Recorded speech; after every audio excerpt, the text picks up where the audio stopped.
Do you have a hard time asking for help? If you do, then you might want to stick around.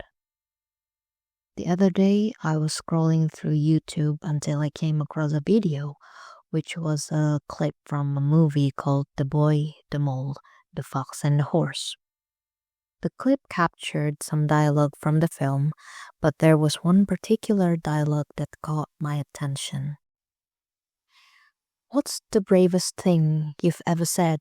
the boy asked the horse. "Help," the horse answered. "Asking for help isn't giving up. It's refusing to give up." And I found that dialogue so beautiful. Scary in a way, but beautiful. Because I have to admit, asking for help is terrifying. I'm probably one of many people who struggle to ask for help most of the time. People don't ask for help for many reasons, but for me, I'm afraid that 1. I would be a burden. 2. The person I ask for help might not understand what I'm going through at all, which would leave me feeling even more alone. And 3. The person I ask for help would feel bad if they can't help me, so then I would feel bad for asking in the first place. For people like you and me, the simple act of asking for help can become a whole emotional roller coaster. It feels scary because as humans, none of us want to feel rejection. Asking for help will always open up the possibility of getting a no for an answer. But that is exactly why it's the bravest thing that you can do.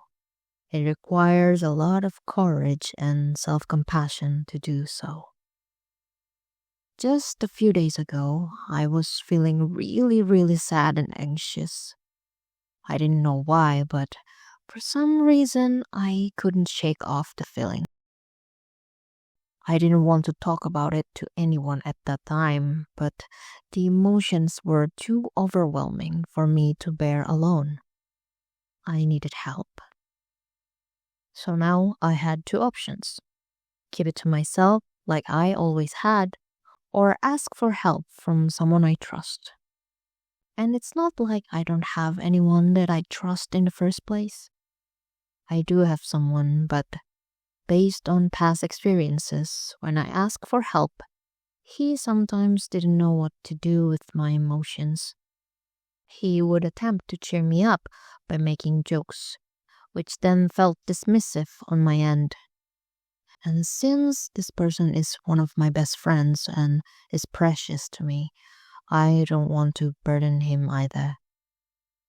But this time, despite the fear, I asked for help anyway. I gathered all my courage and asked for help once again. And this time, I'm so glad that I did. It didn't go as bad as I thought it would. It was even better than I thought it would.